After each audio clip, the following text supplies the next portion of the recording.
Assalamualaikum warahmatullahi wabarakatuh. Halo anak-anak semua. Hari ini kita akan belajar tema 2, subtema 3, pembelajaran kedua. Sudah siap untuk belajar hari ini? Kalau sudah siap, yuk kita mulai belajarnya. Perhatikan gambar berikut ini. Nah, gambar ini adalah gambar cuplikan dari buku cerita bergambar yang berjudul Todi dan Semut.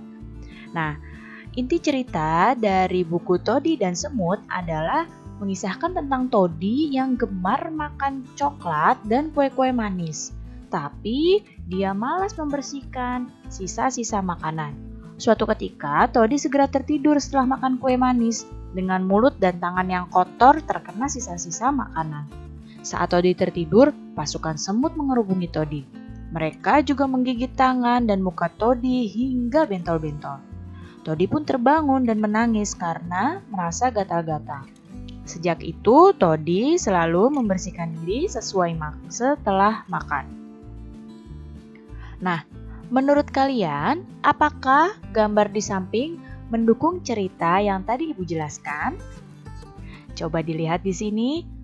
Tadi dijelaskan bahwa Todi tertidur setelah makan dengan tangan yang kotor. Nah, di sini Todi ada bekas sampah makanannya, dia sedang tertidur, dan ada pasukan semut yang sedang mengintai untuk mengambil makanan sisanya Todi. Nah, kalau dilihat dari gambar, maka gambar ini mendukung dari cerita yang tadi Ibu sampaikan ya. Nah, cerita bergambar itu apa ya? Siapa yang tahu apa itu cerita bergambar? Ya, cerita bergambar adalah cerita yang ditampilkan dengan menggunakan gambar. Nah, salah satu contoh cerita bergambar adalah komik. Unsur-unsur dalam cerita bergambar. Perhatikan di sini. Unsur yang pertama ada panel. Panel adalah kotak yang isinya ilustrasi. Ilustrasi itu gambar ya. Dan teks yang tersusun menjadi sebuah cerita. Kemudian unsur yang kedua ada narasi. Narasi ini berisi keterangan tentang latar tempat, waktu, atau situasi cerita tersebut. Kemudian unsur yang ketiga ada parit, yaitu ruang antar panel. Kemudian unsur yang keempat ada balon kata. Balon kata ini untuk meletakkan dialog atau narasi. Dan unsur yang kelima ada ilustrasi. Ilustrasi ini adalah gambar yang digunakan untuk memperjelas cerita. Sekarang coba diperhatikan ya gambar cerita berikut ini. Nah, Ibu akan jelaskan unsur-unsur yang tadi sudah kita bahas. Nah, ini namanya ilustrasi. Gambar-gambar ini namanya ilustrasi, ya. Kemudian, nah, yang ini nih, yang lihat panahnya ya, ini namanya parit. Nih, lihat panahnya, ini parit. Kemudian yang ini juga parit, yaitu jarak antara gambar, itu namanya parit.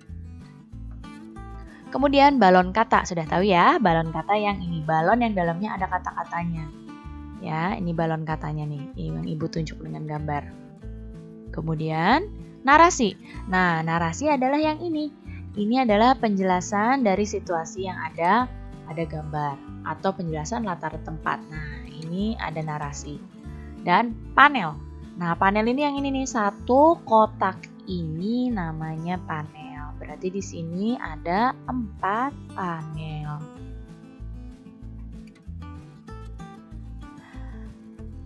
Nah, kemarin kita sudah belajar tentang kebakaran hutan dan kabut asap.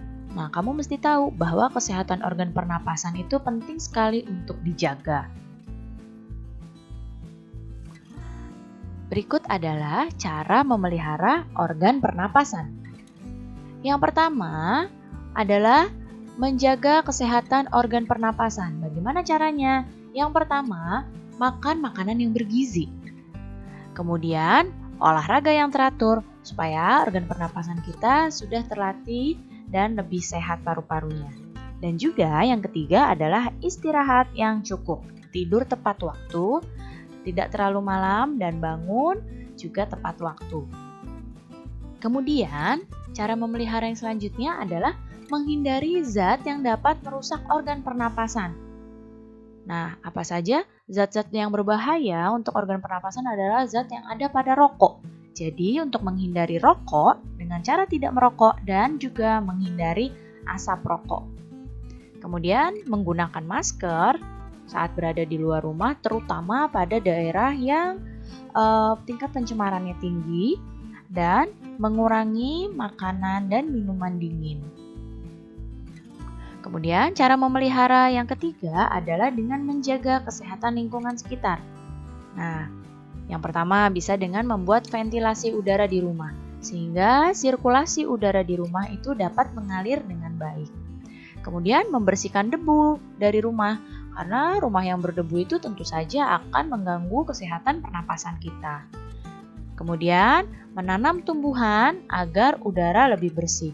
Sebagaimana yang kita tahu ya, tumbuhan itu menghasilkan zat oksigen yang bisa membuat udara menjadi lebih bersih. Dan juga mencegah ruangan lembab. Kenapa kita harus mencegah ruangan lembab?